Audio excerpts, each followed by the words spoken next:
नगरसेवक शहाजी खुसपे यांच्या नेतृत्वाखाली जन आक्रोश मोर्चा ठाणे महापालिकेवर धडकला। ठाणे शहरातील संत ज्ञानेश्वर नगर आणि डॉक्टर गंगाधर नगर या दोन मोठ्या वसाहतींना गेल्या 15 वर्षांपासून मिळणाऱ्या गढूळ, दुर्गंधीयुक्त आणि आरोग्यास घातक पाणीपुरवठ्याविरोधात हजारो नागरिकांनी एकत्र येऊन ठाणे महानगरपालिकेवर जन आक्रोश मोर्चा काढला। स्थानिक नगरसेवक शहाजी खुसपे यांच्या नेतृत्वाखाली समर्थ फाउंडेशनच्या कार्यालयापासून या मोर्चाला सुरुवात झाली। मोर्चात सहभागी नागरिकांनी सांगितले, या भागातील पाणी पुरवठा करणाऱ्या जुन्या आणि गंजलेल्या पाईपलाईनमधून गढूळ पाणी येत आहे। पावसाळ्यात तर परिस्थिती आणखी बिकट होते। नळाला लागणाऱ्या पाण्याचा रंग चिखलासारखा असतो आणि त्यातून दुर्गंधी येते। आम्ही टॅक्स भरतो, पाणीपट्टी भरतो, पण प्यायला स्वच्छ पाणी मिळत नाही। लहान मुलांना, गर्भवती महिलांना आणि वृद्धांना यामुळे सतत पोटाचे विकार, कावीळ आणि त्वचा रोग होत आहेत, असे एका महिला नागरिकाने सांगितले। नागरिकांचा आरोप आहे, गेल्या अनेक वर्षांपासून वारंवार तक्रारी, निवेदने देऊनही महापालिका प्रशासनाने याकडे जाणीवपूर्वक दुर्लक्ष केले आहे।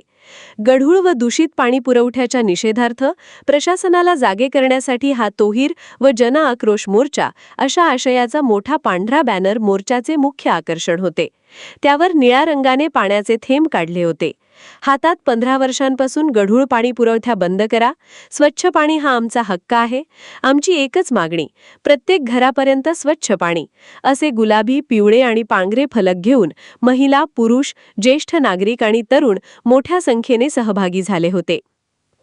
मोर्चा दरम्यान महापालिका जागी हो, नाहीतर खुर्ची खाली हो, अशा घोषणांनी परिसर दणावून गेला। काही नागरिकांनी माईकवरून आपल्या व्यथा मांडल्या। येत असताना आम्हाला असं पाणी का देण्यात येत आहे, याला जबाबदार कोण, असा सवाल एका नागरिकाने केला। मोर्चाचे आयोजक आणि ठाणे महानगरपालिकेचे नगरसेवक शहाजी खुसपे म्हणाले, हा कोणत्याही पक्षाचा मोर्चा नाही, हा नागरिकांच्या आरोग्याचा आणि जगण्याचा प्रश्न आहे। प्रशासनाने तातडीने नवीन पाईपलाईन टाकून 24 तासांच्या आत स्वच्छ पाणीपुरवठा सुरू करावा, अन्यथा आम्ही महापालिका मुख्यालयासमोर बेमुदत उपोषणाला बसू।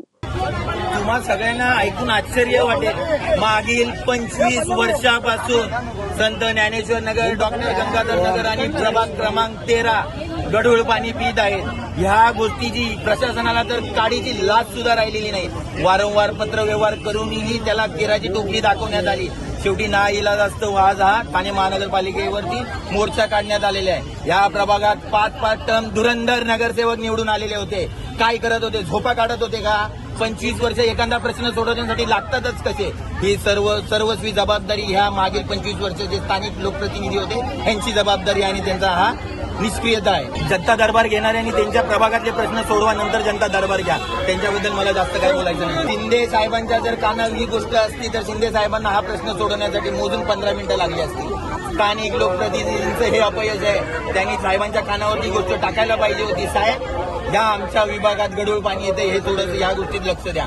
पण स्थानिक लोकप्रतिनिधी हे फक्त पैसे कमवण्यात गुंग असल्या कारणाने ही गोष्ट साहेबांपर्यंत पोहोचली नाही। ती पोहोचवण्यासाठी आज आम्ही ठाणे ठाण्याची वाटचाल स्मार्ट सिटीकडे होते। आता हे सगळं तुम्ही बघताय, ते सांगतायत, पण मला तर हा सगळा कागदावरचा भपका वाटतो। जर हे गढूळ पाणी ठाणे महापालिकेच्या लॅबमध्ये टेस्टिंग केलं असता, गटारातलं पाणी आणि डबक्यातलं पाणी आणि हे प्यायचं पाणी ह्याची 3 इंची मात्रा ही सेम आहे। म्हणजे आम्हाला 25 वर्ष तुम्ही डबक्यातलं पाणी, गटारातलं पाणी पाजत होता का? कोणी आवाज उचलणारा नव्हता का? त्यामुळे आज हा सामान्य जनतेचा आणि हा कुठलाही पक्षाचा मोर्चा नाहीये।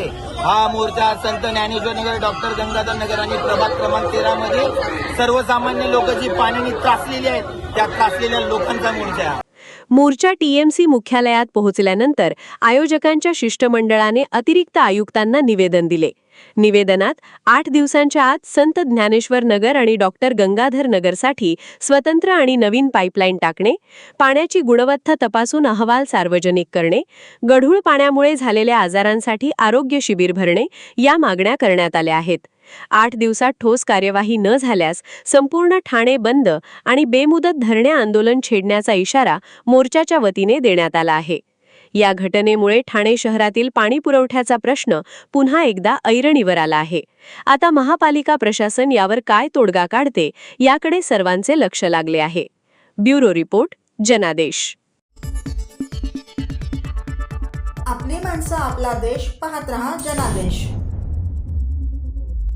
स्नॅबिटची हाऊसकीपिंग कर्मचारी अटकेत. ॲपद्वारे घरकामासाठी बोलावलेल्या कर्मचाऱ्यांनीच घरफोडी केल्याची धक्कादायक घटना वागळे इस्टेट परिसरात उघडकीस आली आहे. जय गणराज हाऊसिंग सोसायटी रामचंद्रनगर क्रमांक 1 येथील रहिवासी सदानंद आत्माराम चाळके वयवर्षी 64 यांच्या घरातून सुमारे 5 तोळे वजनाचे सोन्याचे मंगळसूत्र चोरीला गेल्याची तक्रार वागळे इस्टेट पोलीस ठाण्यात दाखल झाली होती. तक्रारदार सदानंद चाळके यांनी घरातील साफसफाईसाठी प्रसिद्ध असलेल्या स्नॅबिट ॲपद्वारे 3 महिला हाऊसकीपिंग कर्मचारी बोलावल्या होत्या.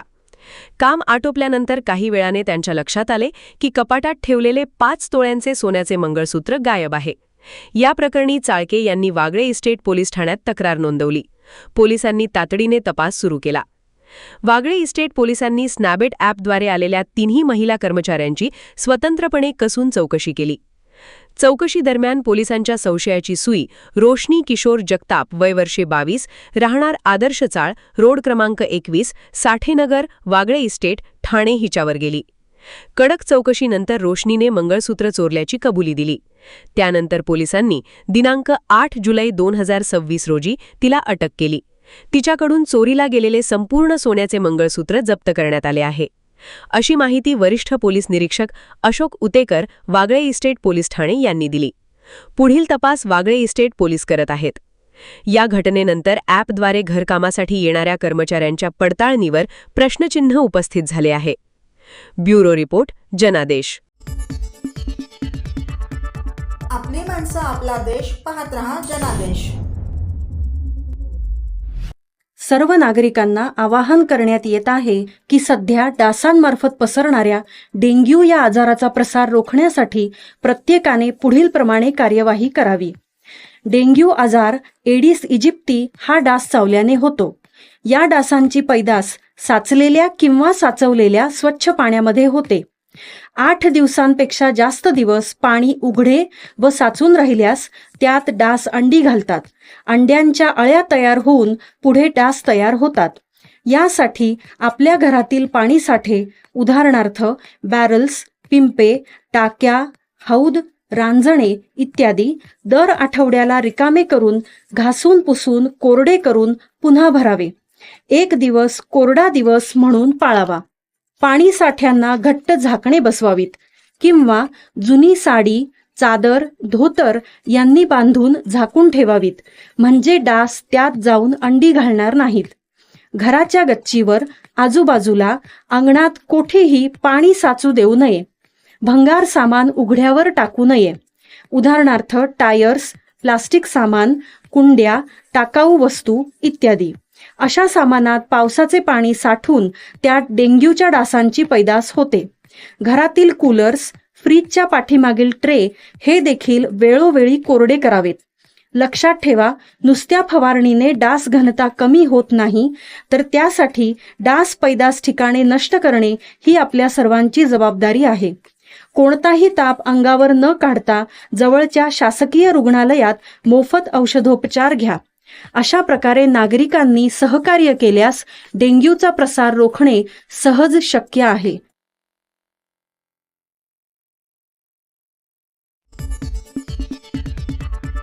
आपली माणसं आपला देश पाहत रहा जनादेश.